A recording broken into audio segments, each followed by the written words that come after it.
You're now listening to the Basic and Boujie podcast.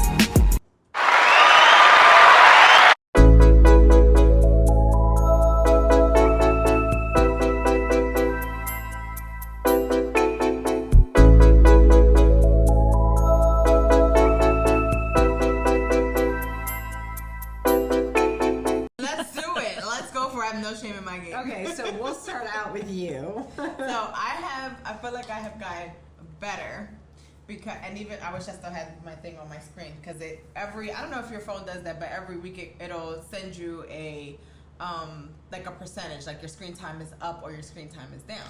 Yes.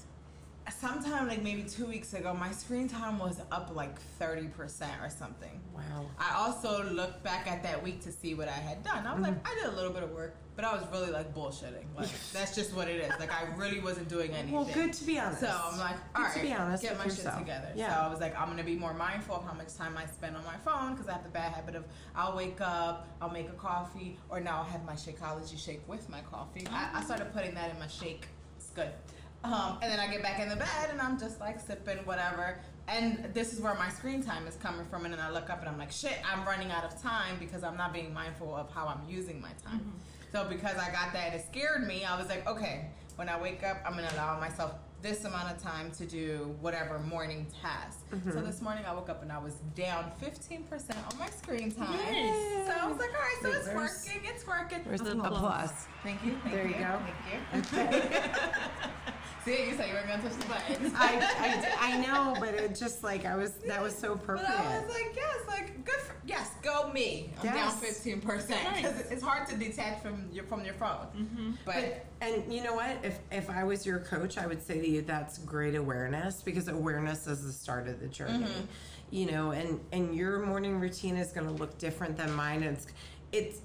It's not I mean, you can have formulas, you can have the recipe, but just know that once you get familiar with the recipe, it's okay to massage it and nurture it so it works for you. Right. And that's pretty much what I've been doing for like the last 2 weeks. I think I told you June or July that I was going to be like, I'm serious about this morning routine. Well, we're all this now. So I'm serious about this morning routine. But so I'll show you guys later, I bought this book from Target and it's pretty much like a memory book, and it goes on for 5 years. So it has every single date of the year. So it'll say like January 1st, 20, and then a blank. January 1st, 20, and then a blank. So now it's August, whatever the date is, I can put, and it has questions for you. So I write in it every day, and it'll say like, I think the first question that I answered on August 6th was like, what's your favorite color? So, and it gives you a couple of lines, and then the next year you'll answer that same question right under it so that you can reflect back and say like, oh yeah. So of course I'm writing like little extra stuff in there like, oh, my favorite color is yellow, but you know what? I'm really feeling orange these days. It looks good on my skin.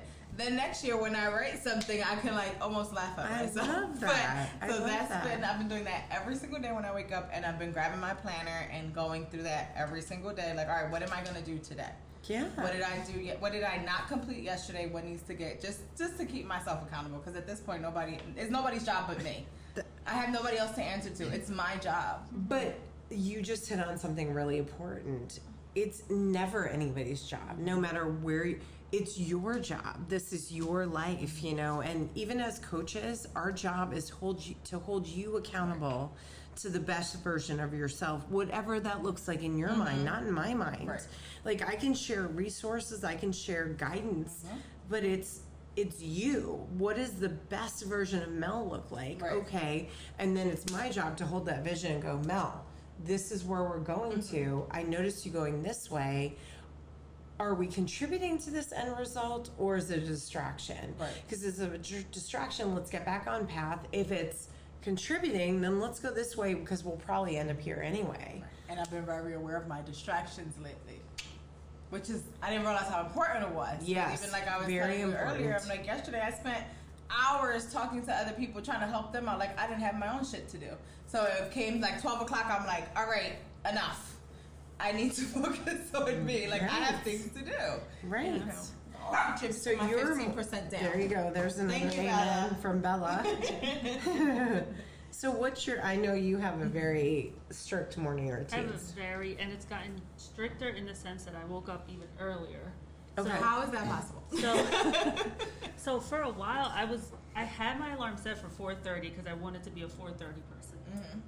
It's so easy to snooze, and then with Apple's 9-minute snoozing, it's a stupid time I'm frame. sure there's a reason for it. I don't know what it is. I never looked into it. So I started listening to the Miracle Morning. Oh. And that changed everything. And I mean, in like the last 4 days, Mm-hmm. I've been getting up. I have not been snoozing. I'm up. Is that at like 4:30. an audio? It's something? an audio Okay. book, yeah. So I mean, you can read it, but I was like, well, I got I'm not time. doing that. So I need to listen to it. So it taught me not to snooze. Why not to snooze? Mm-hmm. Very powerful messages behind like the reason why you're snoozing and why you shouldn't snooze. So then I go, I make my drink, I work out, I do my meditation, my affirmations, my goals for the day. Along with those goals, like if my goal for today is like sign up 2 new people, how am I gonna sign up 2 new people? Am I reaching out to 10? Am I reaching out to 20? Am I following up with, people who may have shown interest, whatever that is? And then shower, breakfast, and then get into the 9 to 5. So, and then I've said this before, when the 9 to 5 is over, then we're back on Beachbody, the podcasting, all that stuff. So my day now starts at 4:30. I'm not tired. It's like I shoot out of bed That's insane. and then get it together, Good. all by like one message that said why you're snoozing and why you shouldn't snooze. Okay, so you gotta I'll give be us looking that why. up. Why are we snoozing? Help us. So you shouldn't snooze. So the old age phrase of, you snooze, you lose. Mm-hmm. You set an intention to wake up at a certain time. The first thing you do is delay that intention. So what is that saying for the rest of your day? You said everything else I have planned for today, my life, you just everything, delayed you just everything. delayed it. The It's not entire that day. important to you. Oh, so much pressure. Right? Like when you say it that way, it's like, no, I don't want to snooze because we all have a day full of something to do. Right. So yeah. So, and then all the other messages about eating, when to eat, and then what to do with your miracle morning. So your miracle morning doesn't have to start at 4:30. That's mine. That's your time. Also, a nurse who's working a 7A, 7P, or 7P, 7A, her miracle morning doesn't have to start at 7 a.m. It's going to fit in what her morning is or what his morning is. So it tells you to visualize, to set, to pray or meditate, to sit in silence, to do all these things. The first thing people say, I don't have time for that. Right? Make No, time. let me. There you go. Right? So Shift that's it. the first thing, right? Make time for the things that you want. So then he talks about that. And then, all right, if you don't have this time, what if you did this time? Right. So it's a really good. I've that. told I like that. Kyle about it. I've told Ashley about it. They're all either listening to or about to listen to it. I'm like, it's all common sense stuff, Right. but with a powerful message where you're like, there it is. That's We what I gotta know do. all these things, but there's something Exactly. about somebody telling you or having a message behind it that you're like, oh, it makes so much more sense now. You're absolutely right. So that's my morning. Now. Yeah. Routine. So mine starts at 4:30 as well. My alarm goes off, and I do this practice that, because I'm so type A, and this is completely counterintuitive. I was type A about my meditation practice, so I hired a meditation teacher. Her name is Allison Sobel. She's awesome, and she has this philosophy: RPM, rise, P, meditate. Right, because your brain's not up yet. So it's easier to kind of calm your mind if you're not competing with those noises. So I literally get up, walk down the hall, pee, get back in bed, put my headphones on, and I listen to an unguided meditation for, depending on what I feel, like whether it's 15 minutes or 30 minutes. And I get up, get ready.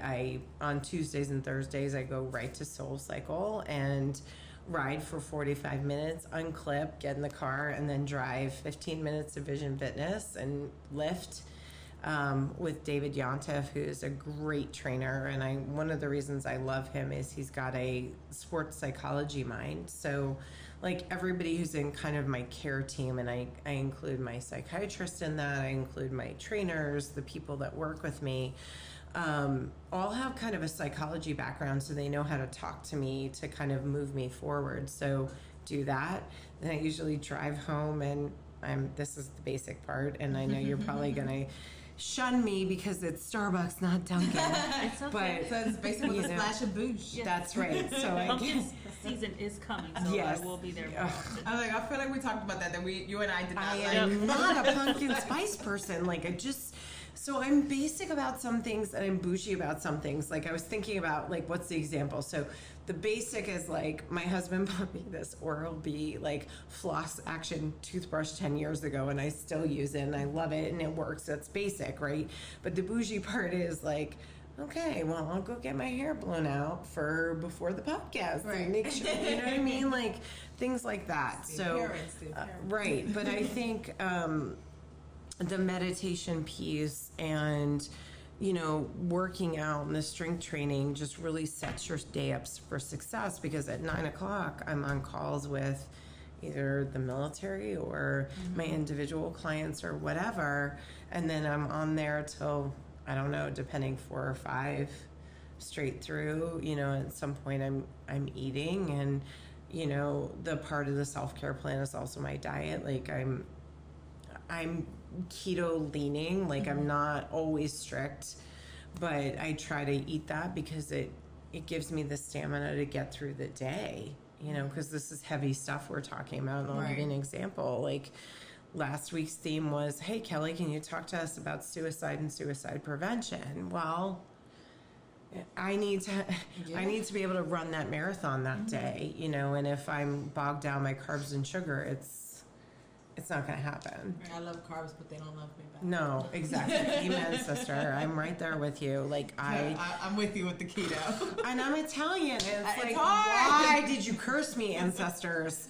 I want pasta. I want Pasta, bread, rice, but you're bread. it's killing me. Bread. Kills me, makes me sluggish and slow, and I can't do it. That's why I'm always ready for a nap after those kind Yeah. of meals. Well, and it's always a farting nap because, like, you know, that's what makes me fart. My mother is just like slapping her head with her like, palm right now. She's like, why are you talking about farts, Kelly? Farts are funny. Even at 45, farts are Farts will funny. always be funny. Farts will always, and she's a nurse, so that's scientific, you know? Joss is like, oh my God, I can't with these We don't two. talk about farts. No. We don't talk about farts on the Basic and Bougie podcast. Like, we don't do that. Talk about it all. We really do talk about it all. Well, okay, so there is something I really want to talk about, and there was something, and this is something I mentioned. So I've been noticing a trend, and I don't know if the pandemic has brought it to the surface, but I want to say something.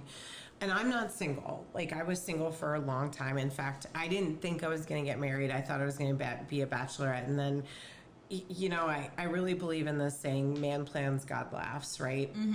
Oh, yeah. Or woman plans, right? I'm like, I make a plan and God laughs right in my face. Right, and cue the universal Hold my beer. laughter, right? So I thought I was going to be single. I thought I was going to be a bachelorette for the rest of my life, build an empire and all of that, and then cue the universal laughter, of course. And Brian Meerbott came in my life, and what I really understood was that I needed somebody who was going to have friction with me. And what do I mean by that? I mean, and I'm not talking about being an asshole and being abusive. I'm talking about, you're being a mean girl, that's not you, stop it.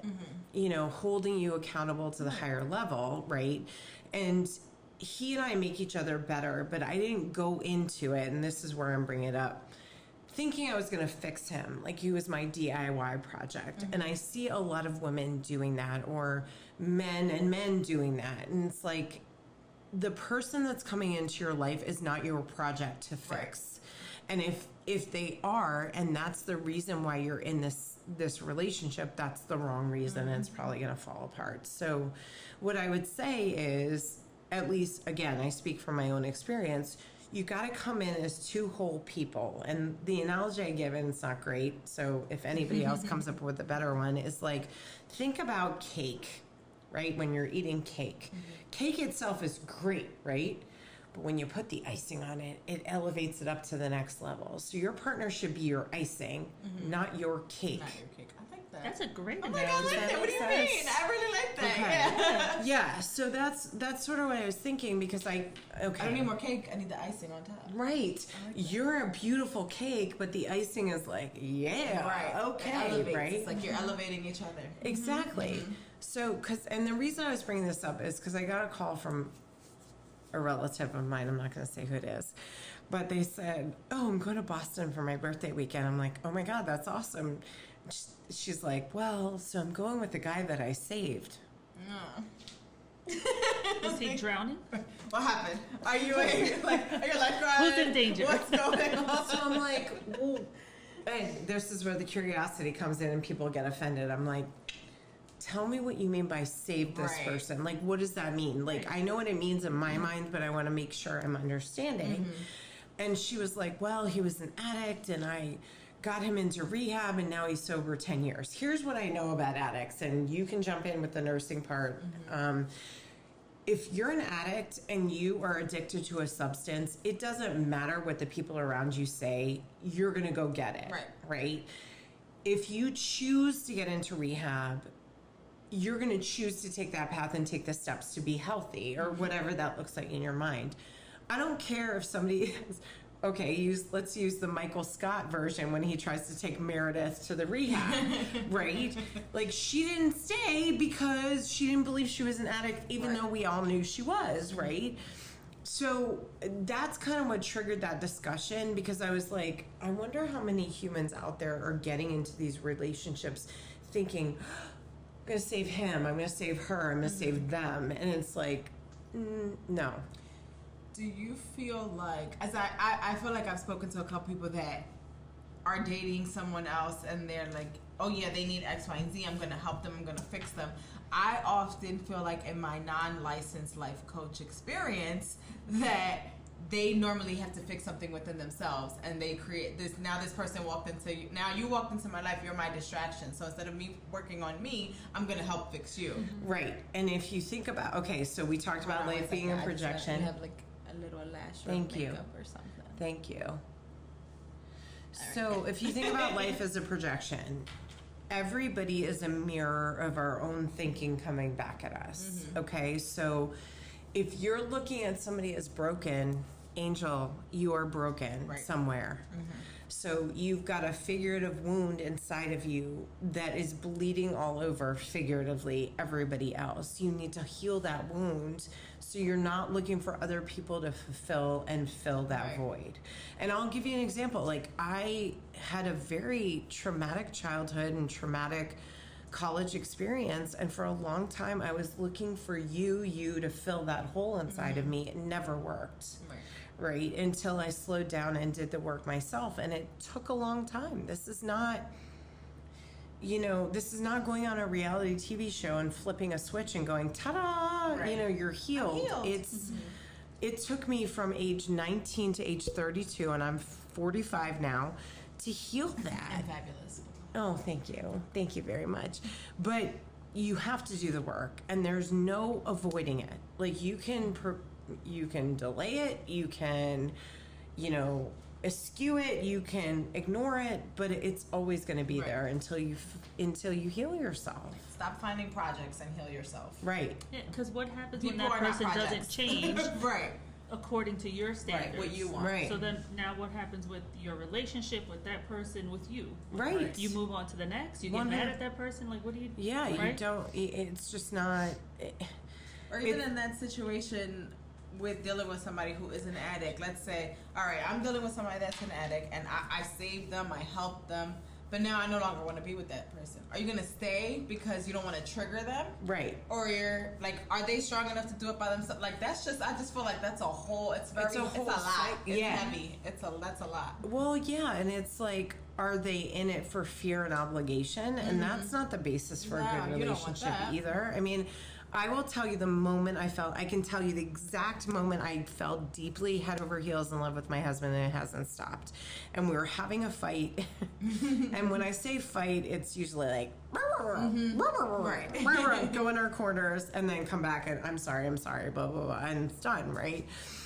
Which was not the way it was in my household at home, which, okay, it's fine. It is what it is. But we were having this fight, and I can remember what it was, and it's so stupid.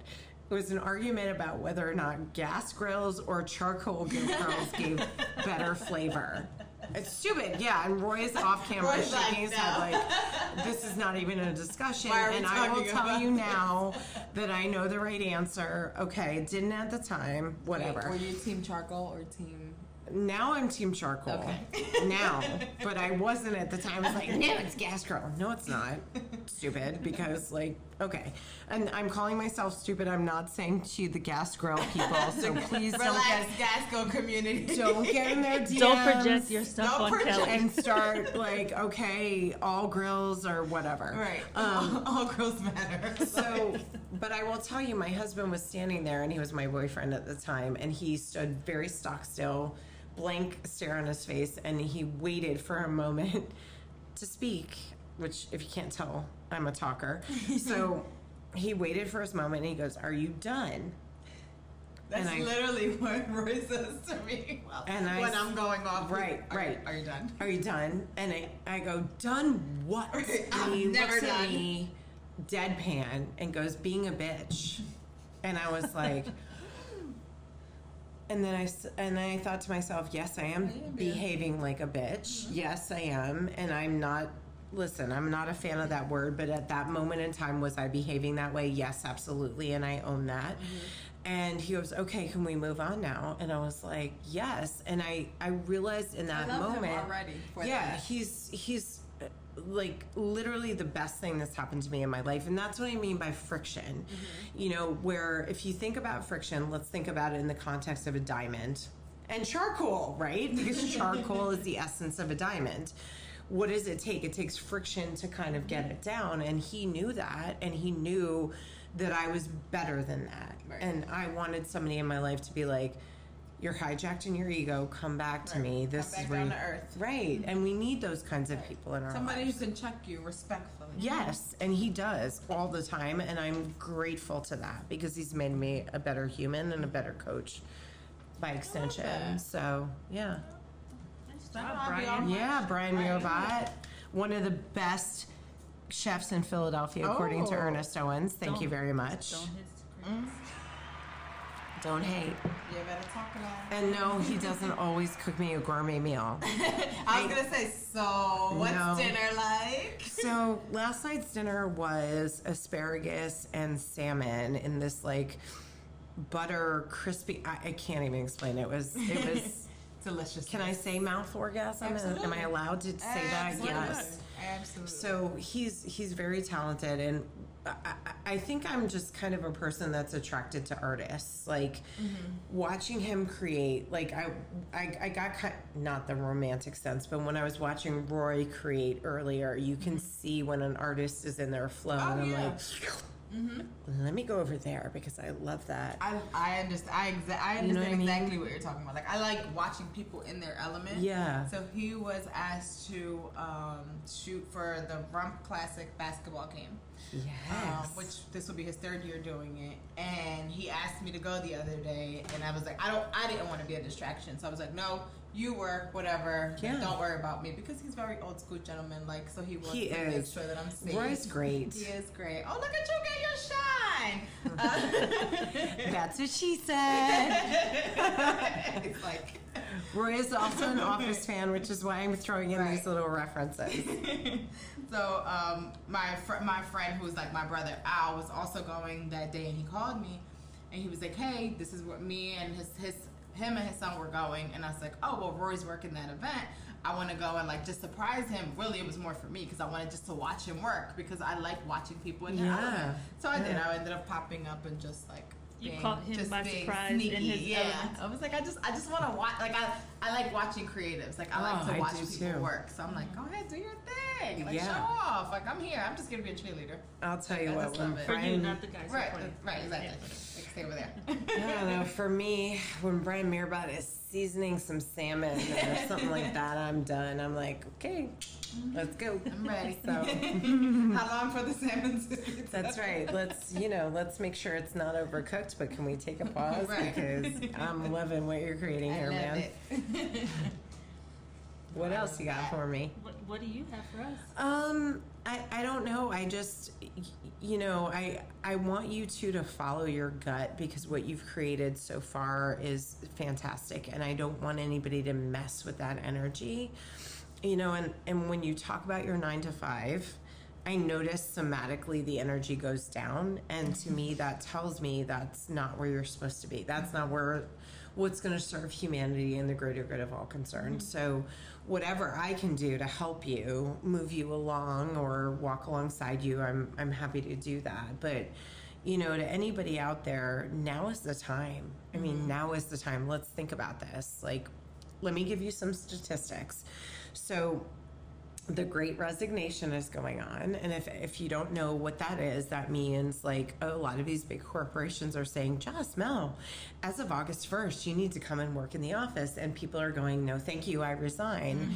And the statistic is that by 2026, 40 to 60% of our jobs in the United States are going to be freelancer gigs, which is great because the power dynamic has shifted into the employee's hands. So, my friends that are in SHRM or in talent acquisition are telling me that as they're trying to recruit people, number one, I'll give you an example. Recruiters prior to the pandemic, coming out of college, were getting 50 to 60 grand a year.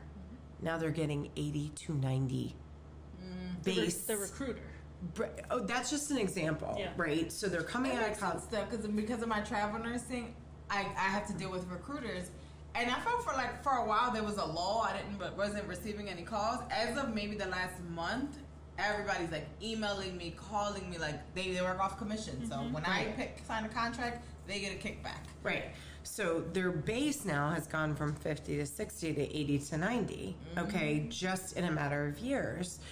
And my colleagues have been saying, like, if you're out there applying for a job, ask for 20 grand more than you're comfortable with, because they can't get people to work, which is good because, again, the power is now in the people.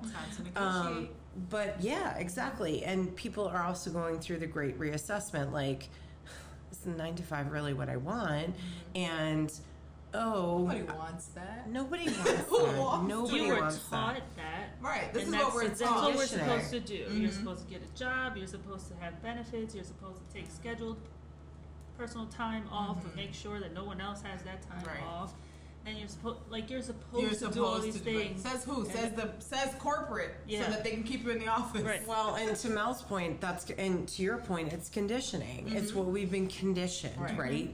Well, what's happening is the power dynamic has shifted, and we're saying, no, we don't need to be 9 to 5. Right. We can be 10 to 4. We could be a couple hours on Saturday and Sunday, and the rest of the week I end the day at 3. Whatever. Yeah. Have you not seen that we've been working from home for over a year now, and now you're like, time to get back. Right. It's work. So why now do we have to be in the office Monday through Friday? I'm it's still unnecessary. doing it. We realized in the pandemic that those mandatory meetings could have been an email. Right. It's like that simple. Exactly. And please stop having a meeting to schedule a meeting to set a meeting to talk about a meeting. Nobody cares. We're going to table that. We're going to have another meeting to talk about that. Nobody cares. Stop calling your coworkers after the meeting to talk about the meeting. Right. Let's just work on the task that we said that we were going to do during the meeting. And I will tell you that when I go into a corporation, that everybody usually goes, when I say this, but I have more meetings, and here's why. 5 minutes is a meeting. And me saying to you, okay, Mel, what are you working on? Okay, this is where I'm at, Kelly. Joss, what are you working on? Okay, here's what I'm working on. Oh, great, that's a meeting. Done. It's a reporting out, it's a huddle, right? I don't like my meetings to be any more than 45 minutes. And usually they have, okay, what are we doing? What are we working on? Where's the deadline? Where are we in the workflow? And then break, right? It's more productive. It's not small talk. It's not BSing. It's not... Happy Monday. Right. We're not eating stale donuts for 45 minutes trying to discuss what like you said, it's a huddle. Like literally in nursing, that's what we do. It's a huddle. It's about 10 to 15 minutes prior to the start of your shift. And it's Who's here? Are we short? How many patients do we have? How many beds does the hospital have? What do we need? Nothing. Done. Time to go to work. There's nothing to there's nothing else to discuss. We just need the facts so that we can do our job. Right. That's exactly it. And I would say to all my friends in corporate, that is the formula for success.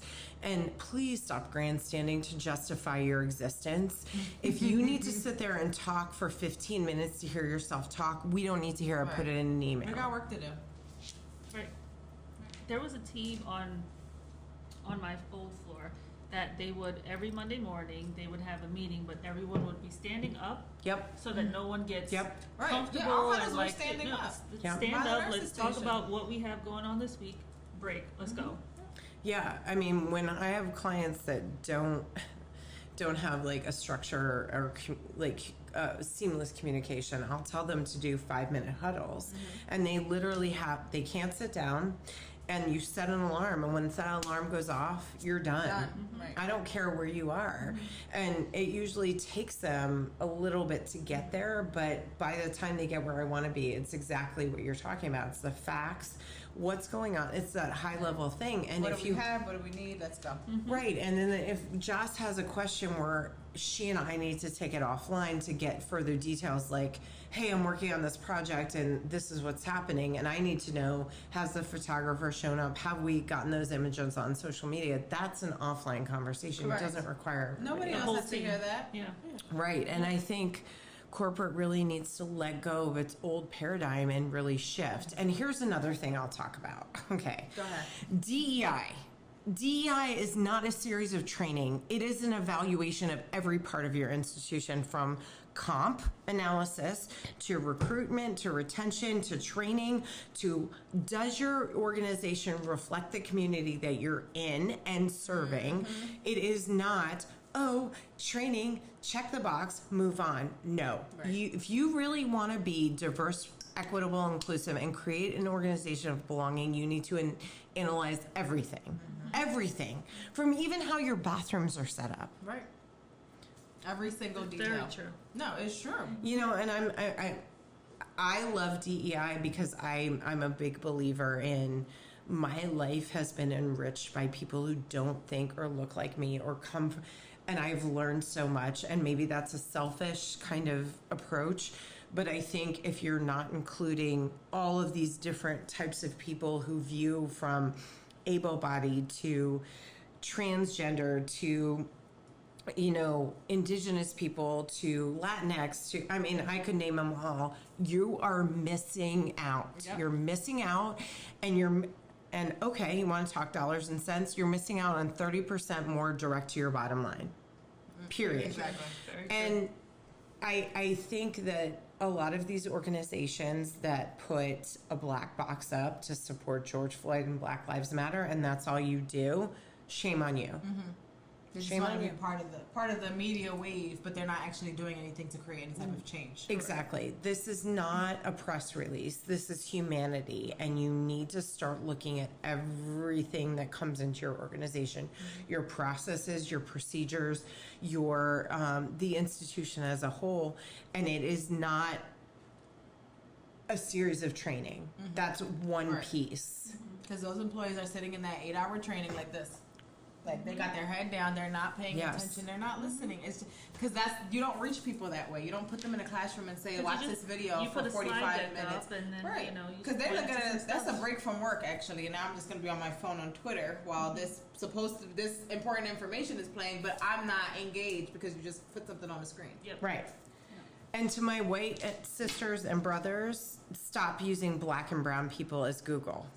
Stop Yes. it. Just stop it. Stop. Google and YouTube are the biggest search engines. You want to know about why you need to do this? Google it. Yeah. Seriously, it's Yeah. you know, I can't imagine what it's like for marginalized communities, but I'm exhausted. Like, I am It's exhausted. exhausting. It is And it's exhausting. like to have the same conversation over and over again. And by the way, you don't need to have your black and brown community in those trainings. Right. It's not for them. It's for us, Right. the white people.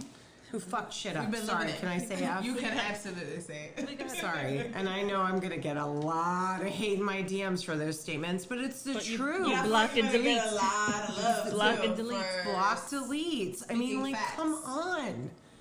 It's 2021. Like, we should have been so much further along, and it's stupid at this Right. point. It's like, are we still exhausted. dealing with We're it? It is still talking exhausting. about this? It is very Are we exhausting. still Yes. seeing this? You know, and you look at this country, and it is beautiful with the amount of people that are here and the different representations. But I'll give you an example. One of the proudest things I am so proud of in my business is this diverse coaching cohort that I put together. And it's coaches from all over the world, from Egypt to Canada to the United States. And we have representation.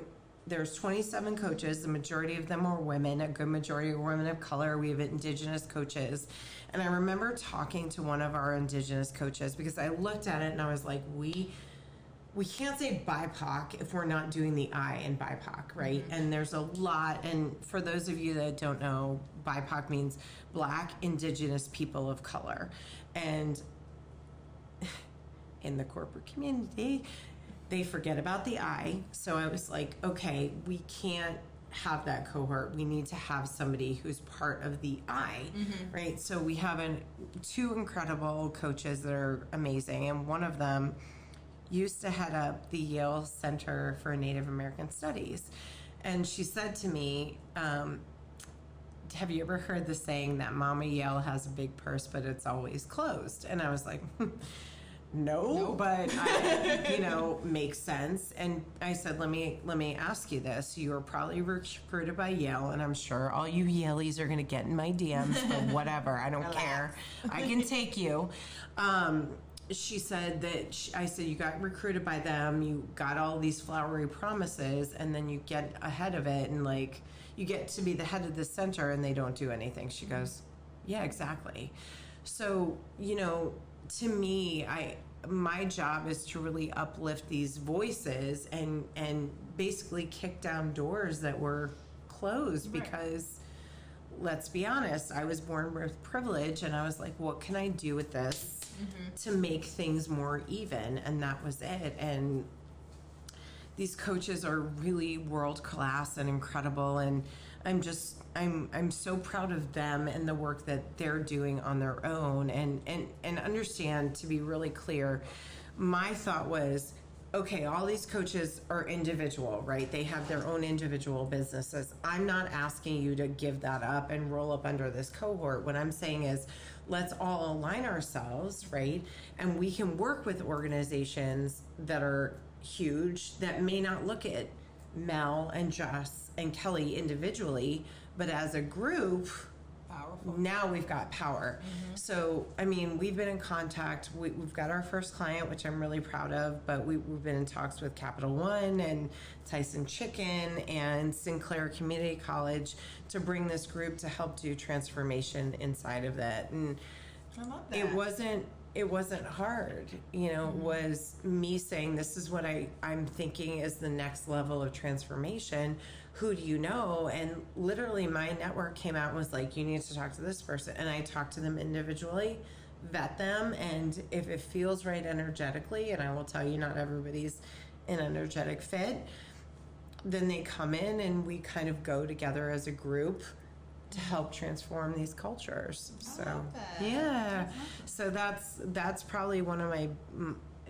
Let me drop the probably. It's one of my proudest accomplishments. I mean, I really love this group, and loosely I call them the Army of Love because they're combating everything else. So. Yeah, That's good. Yeah.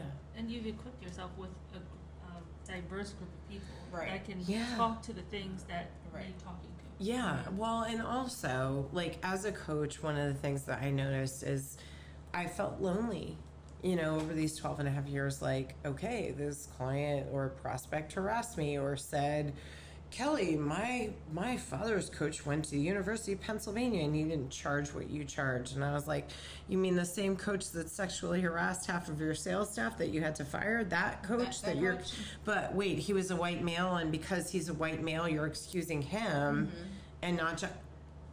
So to have that conversation with other coaches and be like, oh, that happened to you? Okay. Right. So not only are we going in as a group, as an army of love, trying to transform these cultures. Coaches need a space too. Right. So like we're feeding off of each other and helping each other. And I remember having a conversation. One of them said to me, you know, I've only been a coach for 4 years and I'm having a problem with pricing strategy, and I set up a Zoom call and I was like, this is what you need to do. So I helped her, you know, and just having that support network. I mean, I'm just so proud of all of them and being able to support them in their endeavors, whether it means business for the cohort or business for them. Right. I'm honored to be part of their journeys too. So I think for me, my last question for you would be, because you genuinely want to help. yes. Aside from that, there are people that know that and will be, I like to call them clout chasers. Like, you know what, let me just team up with Kelly because I know she's going to help me. I'm not going to stay with her, but I need her help to get on this platform, X, Y, and Z. Yeah. How do you deal with somebody that you know is coming to you as a clout chaser? Okay, so Mel, first of all, I just learned this term a couple of weeks ago, and I didn't realize that until I started realizing for people who that. don't know what clout chasing Right? is, So let's go. using someone for their status or for their resources or connections. And trust me, I've had many over the years. I mean, I remember this one mediocre white guy, and there's many of them, who said to me, hey, I'm trying to get in healthcare. Would you introduce me? And I introduced them to Dr. Stephen Klasko, head of Jefferson Healthcare University, you know, systems. And I was like, okay. And by the way, he was in web design and I needed a new website. Okay. And I said, okay, since I've made all these introductions, could you do my website? And he was like, he goes, you can go on Wix and do it yourself. Oh, just like you could have tried to figure out that contact information yourself. That's right. Scratch my back, I scratch yours. Right. So here's what I would say to you. You have to get really clear on your, again, it's not anybody's fault but mine. Okay? Because the ownership and buck stops here. You have to know yourself well enough to know when in the, like, this is how it shows up for me. If there is like a clench in the bottom of my stomach, and for those of you that believe in chakras, it's right above the root chakra, between that, and I forget what the next chakra is, but right between there, it feels like a fist clenching, right? Don't ignore that. Don't ignore that. And for those of you who are spiritual, like I am, I believe your intuition is God's way of talking to you. So if God's going like this, nope. Don't ignore Listen it. to that. Listen to that. Because I've had a ton of cloud chasers. And I'll tell you, in the last couple of weeks, I had 3,500 people I was following on Instagram. Now it's like 521. Oh, yeah. Because I was like, you know what? I had a bunch of cloud chasers, you know, because I have a magnetic energy. I know that about myself. So that means that you're going to have good and bad. And you go back, I'll go back to what I said. You have to figure out who's there for you as you, who doesn't want to change the Boujie basic, right?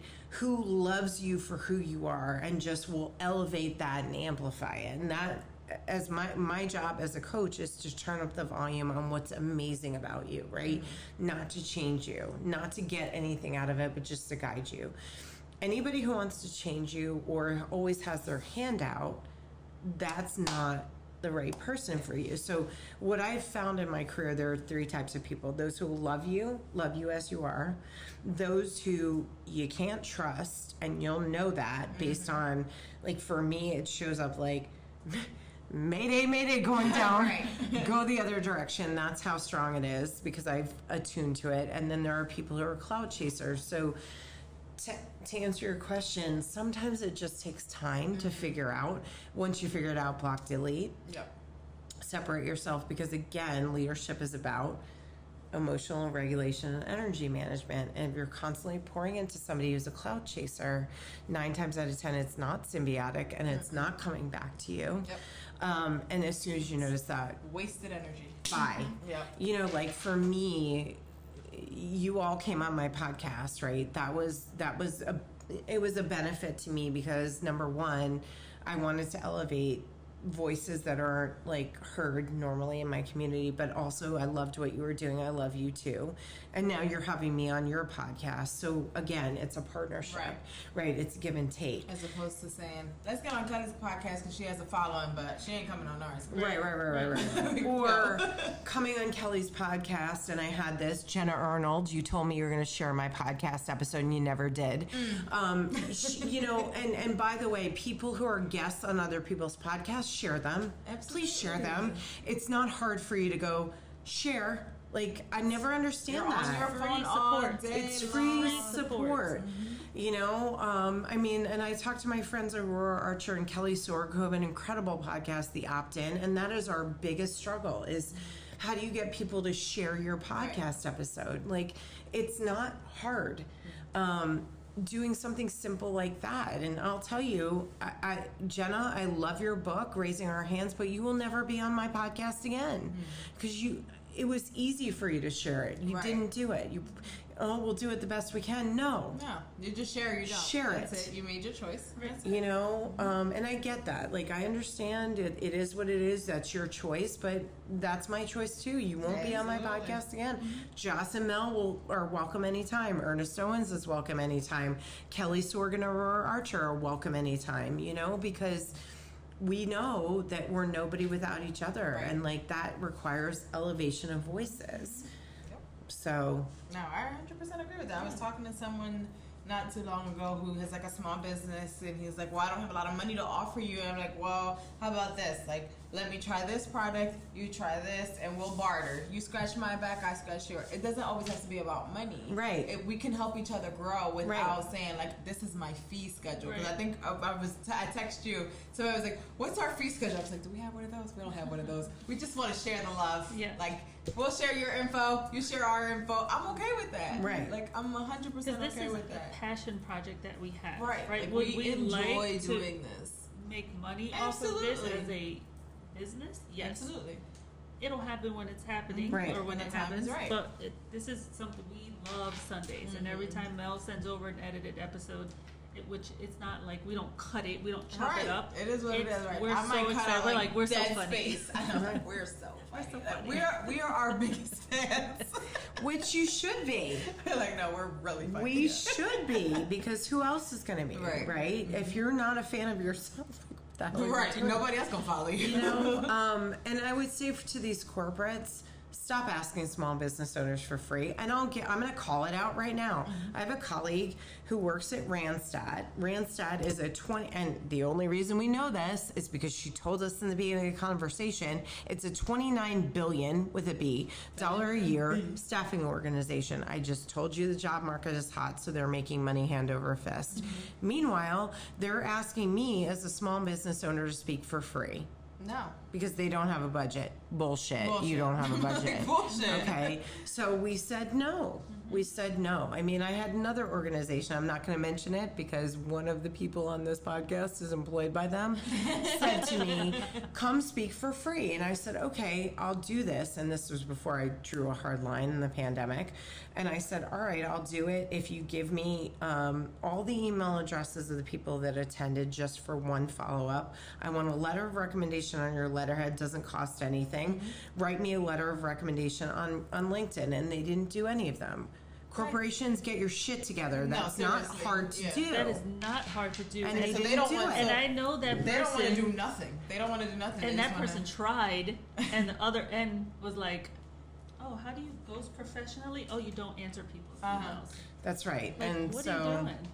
It's shameful. Yeah. It's shameful, and this behavior. And I probably never gonna get ever hired in corporate, but that's fine because I'm exhausted, and I know I'm not the only one that this is happening to, and it's corporate. You have the opportunity. You want to talk about being innovative, then start supporting small businesses with integrity, because you're not doing it right now. Just posting here and posting there isn't enough. Also, what are you doing behind it? What's the action behind it? If you know someone that has a small business, stop asking them for a discount. How much you gonna charge me? The same The price I same charge price I everybody charge else? somebody else. Yep. you're either going to go through me or you're going to get whatever you want on Etsy and pay that person. That's absolutely fine. I have a business. This is my schedule. This is what it costs. Yep. Stop asking your friends for because they're small business owners. If you're my friend, you'll pay full price. Maybe even there's no give me a family and tip. friends discounts. That's right. No, it's just That's not. right. You're supposed to love me unconditionally. Well, guess what? There's no conditions on my fee. Come on. Exactly. There's no asterisks. That's right. So, you know, family and friend discount. No, I never advertised that. yeah, I and don't have. What is that? I don't have that. Okay, so what's that? No. And let's put a receipt together. I am predicting that corporate America is going to be on a major downslide for the next 5 to 10 years. I agree. So I'm saying it right here. Circle the date. It's August 8th, 2021. Corporate America, you need to grab your ankles because it's not looking good. it's not looking good for you, brother. I don't care if you're going into space. Jeff. People would rather. Running away from your problems, literally. That's right. Literally running away. It's so taking bad some on friends. Earth. I have to go to the moon. I have to go to another planet. That's right. Sorry, did I just derail your podcast, Joss? No. Don't be sorry. Should She's not. so It's patient. real talk. This is what we do. So This is what we This do. is real talk. This Yeah. is And what what it is. Right. I was gonna say was, people would rather stay home and collect unemployment and figure that out than go back to the office Absolutely. and deal with whatever you're trying to make them deal with now. That's like, right. They're just not. Right, and for those people that are just justifying their existence with stupid rules, stop it. Stop it. Get smart, educate yourself, or leave the culture because you're not adding to it. You're just being a distraction. Right. Yes, facts. That's it. 100%. That's it. Yeah. Anything else? Yeah, if you're threatened by the person you're managing, get out of their way. Yeah. Get out of their way. Because when I was in corporate, I used to always hire people that were smarter than me. Like, I wanted people to surpass You know how me. rare that is? Because Well, I'm like, why do you worked think with- I'm not in corporate? That's why they don't like me I there worked with a anymore. girl who was looking for a personal assistant, and she was strategically looking for someone who was either less educated than her or wasn't gonna be able to surpass her in that role because she was afraid that the employer would be like, you know what, your assistant's actually better than you, so I'm gonna That's make what that you person want. advance. Right. Like That's what learn that's your from goal. people. You want them to make your life easy. Right. Like, yeah. You want them to surpass you. I had one good boss in corporate in 11 years, and I'm still friends with him. I'll tell you, the story came full circle because he was applying for his final job before he retired, and he asked me to write him a letter of recommendation for that. I was like, of course, I love you. Anything for you. But he said to me, I remember, he's like, you're not going to be here long. And I got really offended because I didn't understand what he meant. And I was like, I want the gold watch. He's like, you're going to parlay this into something better. And he goes, and for me, as your manager, that is the best thing that can happen.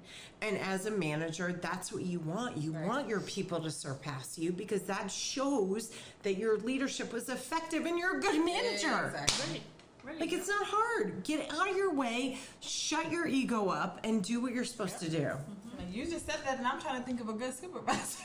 I'm like, who did I Did you ever have? have one? I never had a good one. I think right before transferring to the other hospital, because most people at this point already know, like, I grew up in the ARIA Frankfurt health system, doing outpatient registration, doing all those things before I went to nursing school. And when I was in that department, I remember speaking to my manager then and telling her, hey, I want to go to nursing school. I want to transfer to this other hospital because I see the change coming in new management and I don't agree with it. And she said, Melanie, off the record, you're making the right choice. That was all I needed to hear. But that was the first and only time I had a manager tell me something that was against the corporate grain, but what was best for me. 100%. I was like, that's all you need to tell me. I don't have to hear anything else. I'm out of here. Yep. Because she was on her way to retire. There was new management coming in. And you see the writing on the wall. You know when changes are going to come. I'm like, I feel it before it happens. I'm like, got to get out of here. This is not going to work. Yeah. I mean, let's go back to Dunder Mifflin Sabre when, Joe Bennett walked in and she's selling those printers that set on fire. You know it's a problem. Yep. If your product is on fire, There's a probably problem. the organization They is don't on just fire. put it out and resell That's it. right. That's right. But here's the thing. This is not hard to change. It's like, not. You're managing humans. Be a human. Stop regurgitating this corporate speak because we all know it. You ever been sitting in a meeting and you ask a question? I feel like I'm always the person that asks the questions that they don't want to address. Oh my God, they would separate you and I in a meeting because we're like, hold on. wait a second. Can you clarify? What? Wait. I've asked questions and I've always heard, we're gonna put that in the parking lot. What the fuck is the park? Where is this parking lot? It is full. There are no more spaces. I've never gotten the answer. Okay, so let me tell you what the parking lot is as a corporate trainer. Parking lot is you put it aside and have a one-on-one discussion with somebody on the side so they don't derail the conversation. Well, nobody's ever had those conversations with me. They're still in the parking lot. I'm in a lot of parking lots right now. Please, I've been tailgating down in that parking lot for years, so I get it. I feel like initially they're like, oh yes, I love Mel, blah blah blah, until I open my mouth and I'm like, I'm gonna ask the right questions. You might not like me anymore. Like, Kelly, you have such good energy. Not in that meeting. Right, exactly. Yeah, because you didn't want to hear that. Like you said, I'm a realist, so I'm going to ask the questions that people don't want to know the answer to necessarily all the time. It is. I'm sorry, not sorry. Right. Well, I'm a realist and a humanist because it's like, stop getting in people's way. If you hire a smart person, give them the tools and resources to kind of to move it forward in the way that you believe in them. I mean, like, I was thinking, my husband and I were talking about certain corporations that came in and bought certain entities and how they ruined it. And I thought, if corporate took a different, or venture capital took a different approach, or angel investors took a different approach and said, okay, this company's doing a great job. All they need is funds and resources like our network. And all we're going to do is pour our money into it and give them access to our resources and get out of their way. Right. Imagine what would happen instead of trying to put this bullshit bureaucracy on it to stagnate the company and literally soul crush everybody inside of it. I call it the culture of I want you to do good but not better than me. That's right. That's just kind of bottom line what it is. I want you to be successful but not too successful. I want you to be great, just not better than me. That's right. Well, and that's being hijacked in your ego.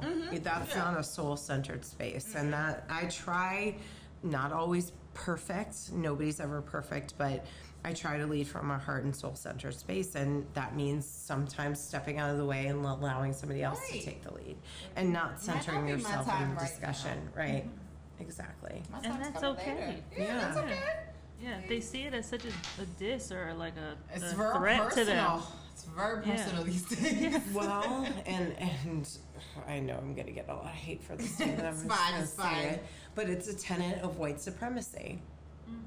Because it's the theory of lack. It's the scarcity mentality. It's, if I step out of the way and give the deal to Joss or Mel, that means I'm going to have less. But what is actually happening is you're freeing up energetic space for more opportunity and abundance to come in because you're sharing it with everybody else. So being greedy.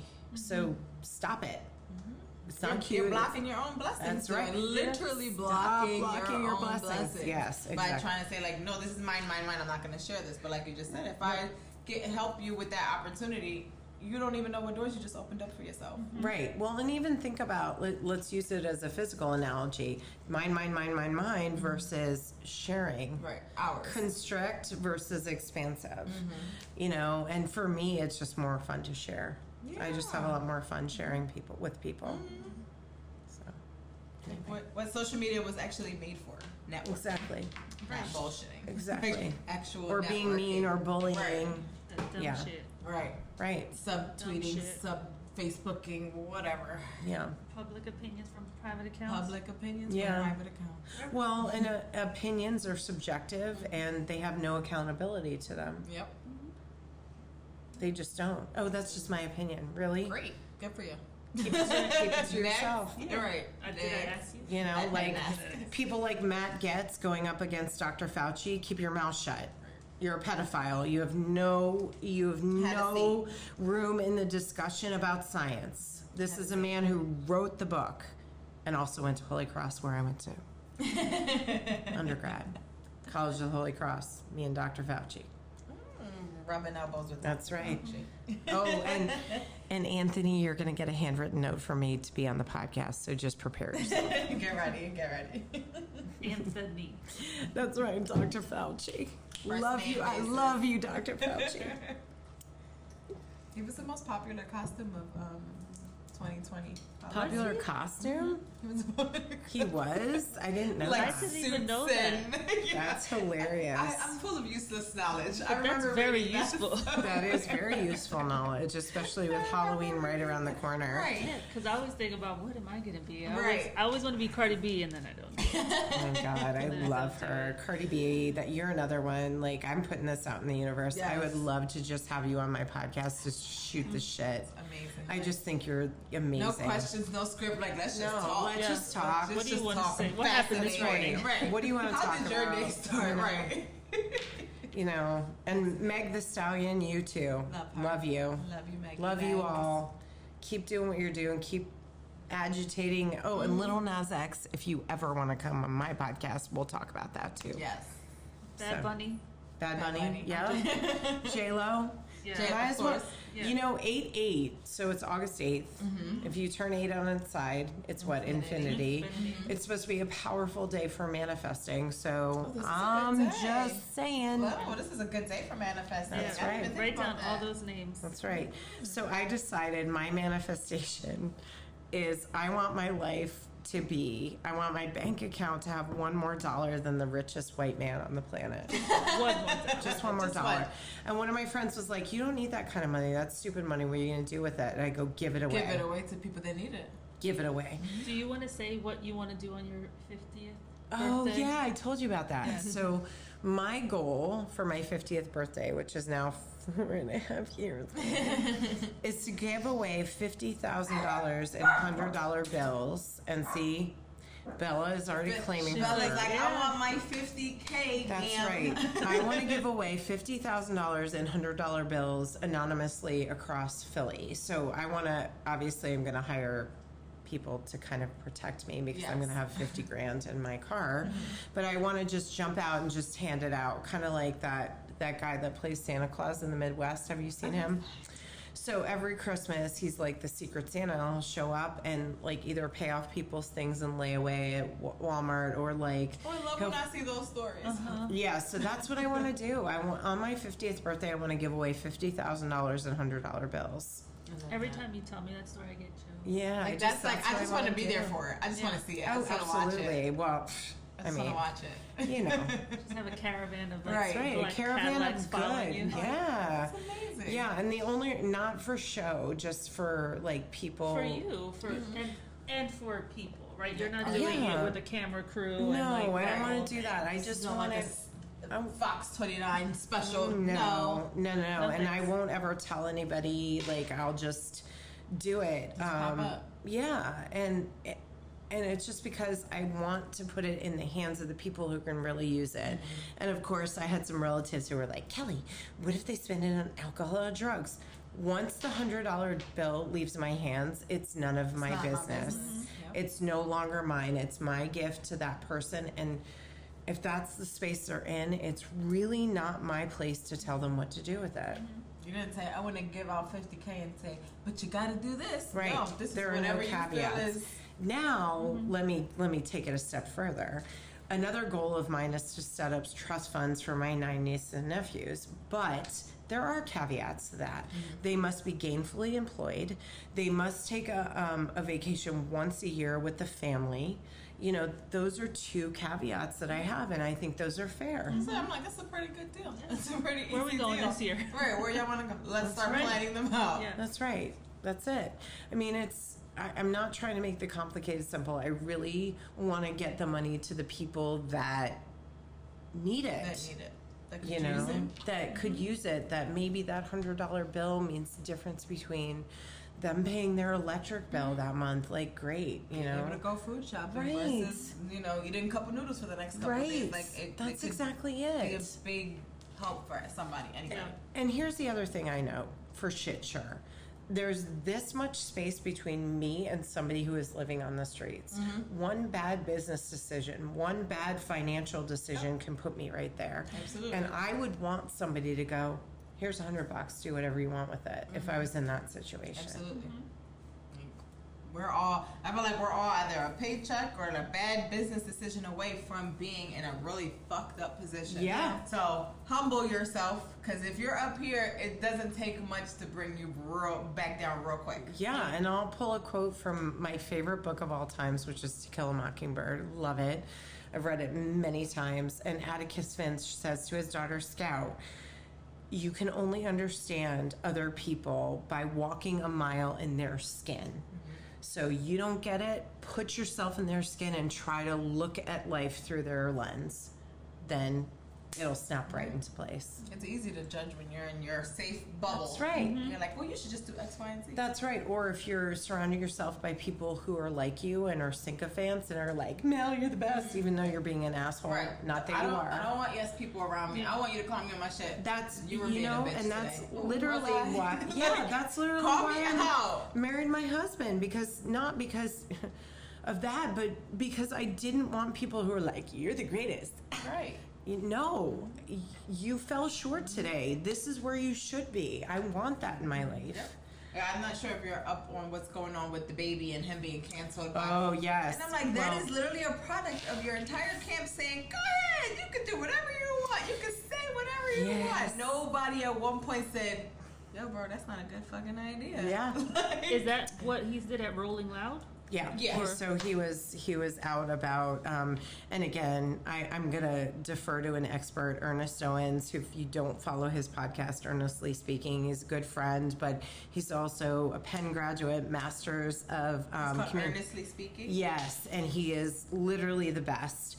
And he's been talking about this, and basically he talks about, you know, transgender and members of the LGBTQ community living rent-free in these people's minds. And he's like, why are you... It wasn't just him slandering the gay community. He was slandering people with AIDS. Right.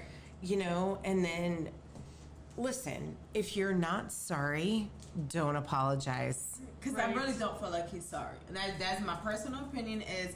I feel like he's not sorry. He got canceled. He was getting canceled for at least 2 days, and he still was like, I said what I said, blah, blah, blah.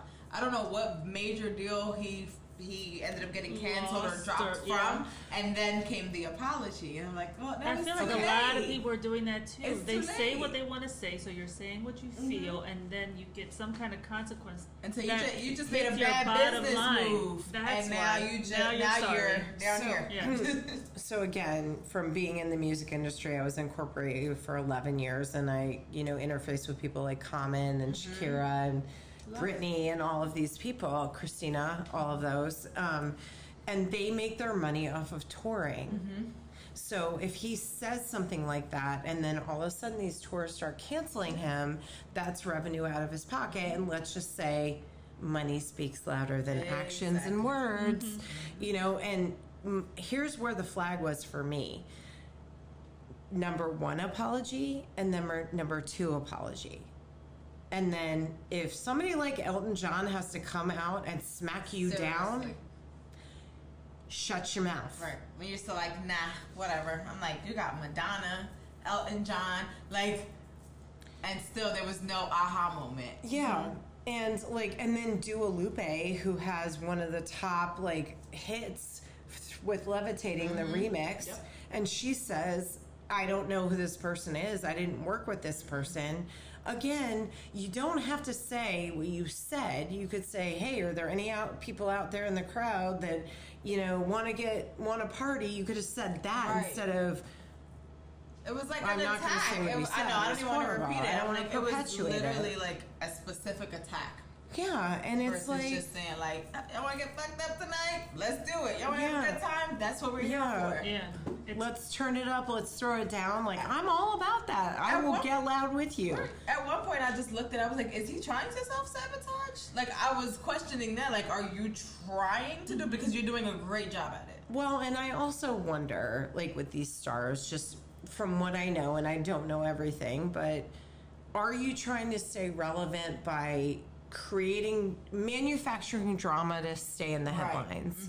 You know, you don't ever know if it's pure. Like, did you remember that headline with Mila Kunis and Ashton Kutcher saying they didn't wash their kids until they saw dirt on them.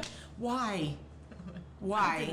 Why do we need to hear about this? That goes on in your personal home. Nobody needs to know. Right. I'm going to defer to, Ernest Owens, earnestly speaking. He's so good and so succinct about this. Listen to him. He talks about it much better, but why? We don't need to know that. If your kids are dirty, fine. Keep it in your household. Everything isn't for social media. Right. That's not a headline. Literally, I feel like we have actors, mostly actors, coming out saying that they don't feel the need to bathe every day, that they bathe every other day, and then The Rock came out and was like, listen, I take like 3 showers a day. Don't put me in the category with that. Now you got people speaking out saying how many showers a day they take because you have all these people saying that they don't shower. Well, and then you look at him, people like him, and he's like the highest paid actor out there.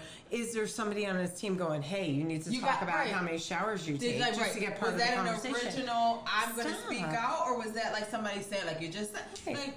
I hope it's because he works out several times a day that he's like, I think. Literally what he talks about. He's like, I take 3 showers a day. In the morning after this workout, it's a cold shower. And then this shower, it's a mild. And then like literally down to the temperature of the water that he uses. Yeah. Like, did you feel the need to have to explain that because of what other people were saying? Or did somebody tell you, hey, you need to make sure people know that you're showering 3 times a day? Right. Well, and just to speak on the temperature piece of it. So I've been hearing a lot about cold exposure as a health benefit. So I tried. I can't.